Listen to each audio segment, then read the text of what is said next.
Hey guys, that was the Skye Trail in the Scottish Highlands. Hope you enjoyed the video. This next section will be a mix of information to help you do the hike and some behind the scenes.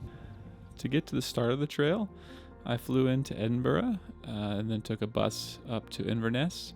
It is possible to fly into Inverness. They have an airport there, but I wanted to spend a few days in Edinburgh after doing some hiking in Iceland. From Inverness, I took a bus over to Portree and then stayed a few hours there before catching a bus that afternoon from Portree up to Duntulm. So I started in the north for this hike. It is possible to go, south to north as well and start in Broadford, but I chose to go and do the north first.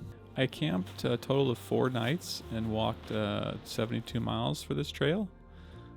I hitchhiked from Portree to Sligachan due to the weather deteriorating and that section being the least impressive. So I maybe skipped about 8 miles or so. Usually it's about an 80-mile trail there. Here's the breakdown for days. First day was 7 miles with 4 hours of walking, and I camped at this nice cliffside spot. Next day I walked across the ridge for a total of 21.5 miles and camped past Old Man of Storr near the dam. Day 3 I walked 8 miles to get to Portree and paused there for lunch and resupply at the grocery store for the next 2 days of food. Day 4 I started in heavy rain and wind at Sligachan. Day 4 was the longest day on trail with a total of 25 miles. I think that is my longest day so far on any trail. The final day started near Kilbride and finished in Broadford with a total of 10 miles. That same day I took the bus from Broadford back to Inverness, arriving a little bit after 9 p.m. I found it easy to use the public transportation in Scotland. For some of the rides I booked online, and others I paid the driver, just getting on the bus there. So sometimes I showed my e-ticket that I'd purchased online, and other times I just used my phone with contactless payment. So it was simple to see the bus routes and get around on the Isle. Here's a few things to mention about hiking in Scotland. The weather is pretty unpredictable, so you'll want to pack for all weather conditions. And gets a lot of rain here, so for long sections of the path, it was pretty wet.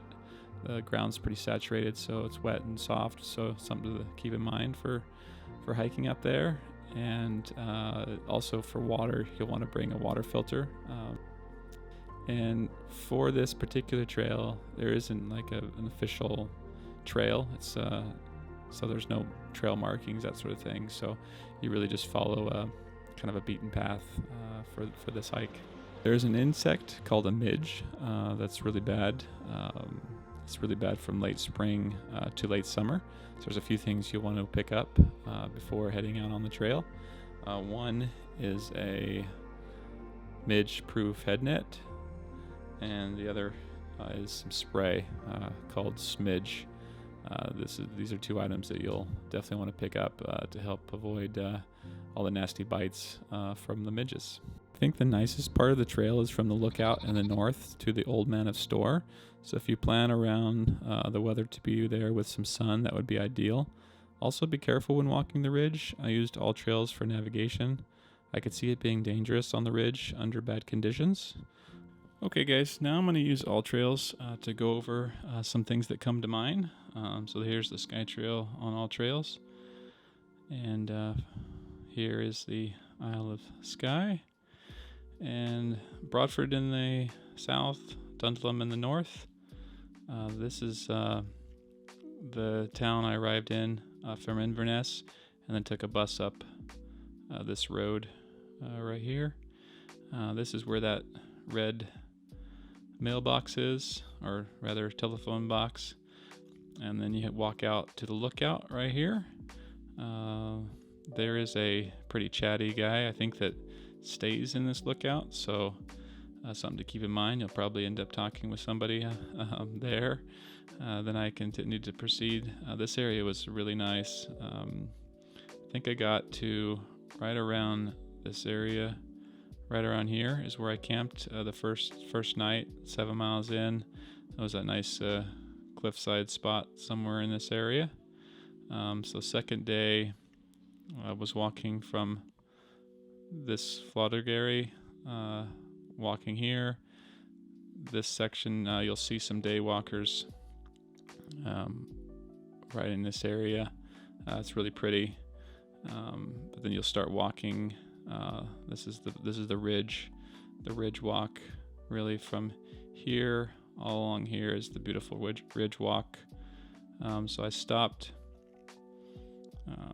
right about. Sorry, it's taking a second here. They built a dam here, and so right about here is where I camped for the second night. And also right here is where you have the car park, and you have a lot of people walking this section to see the old man of Storr right here. So that's also another area where you see quite a few people. But day 2 stopped here. I think it was about 21.5 miles, like I mentioned. And then day 3 was walking along this part here. This wasn't the best section, but it wasn't bad. You get nice views, and also there is a cliff here as well. But it's pretty wet, pretty soggy section. So this was 8 miles for me to get to Portree. And from there I had lunch at a cafe, and then was able to hitchhike and go to this town right here, right there, Sligachan, if I'm pronouncing that right, not sure. But I did miss this section here. So I heard it wasn't the greatest. So, and like I said, the weather was turning pretty bad. So that night it rained quite a bit, and that morning as well. So from here to here, I walked in the rain and wind, headwind really. So the winds were blowing this way. So that was rough. So rough morning there. And then here, from right around here, it's all road you're walking on for quite a ways.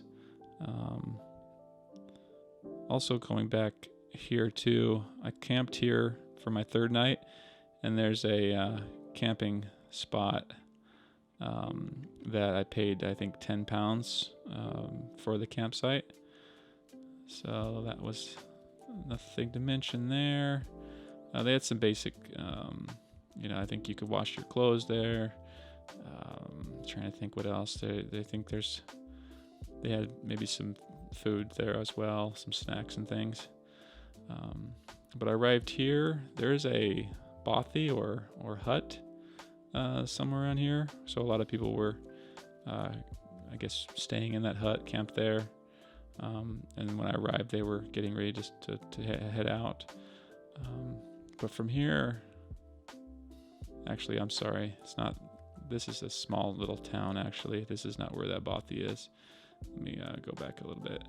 Bothy, or hut rather, is right about here in this area. So anyways, I continued that third, or rather fourth day, I think it is now. From here, back out. From here around to right about here is where I stopped. Stopped right near this section, right here. Sorry, doing this with one hand while I hold the mic, but I camped right about here. So that was a long day. It was about 25 miles total, and long sections, like I said, of walking on roads here. This was all walking on a road, I think a dirt road for this section. Then this turns off into a trail, I think, as you kind of go around this point. And then really, so that last day was from right about here, camped there, and that last day was 10 miles from there over to Broadford. I think I arrived maybe early afternoon and had some lunch, and then took the bus. I think it was like around 6:30 or so. I took a bus from Broadford back to Inverness. So the road kind of cuts through here, and then you drive along Loch Ness right here back to Inverness. And I arrived and stayed the night and then took the bus back to Edinburgh. So that is the Skye Trail. If you are curious about the gear I use for hiking or the gear I use to make these films, that gear can be seen on this page. If you plan to hike the Isle of Skye and have any questions, I'm happy to help if I can. I can be contacted on my Instagram at Carrie W. Mercer. Thank you so much for watching. And also, if you plan to do any hiking in the Isle of Skye, please leave a comment. Love to hear from you. Thanks again, and take care.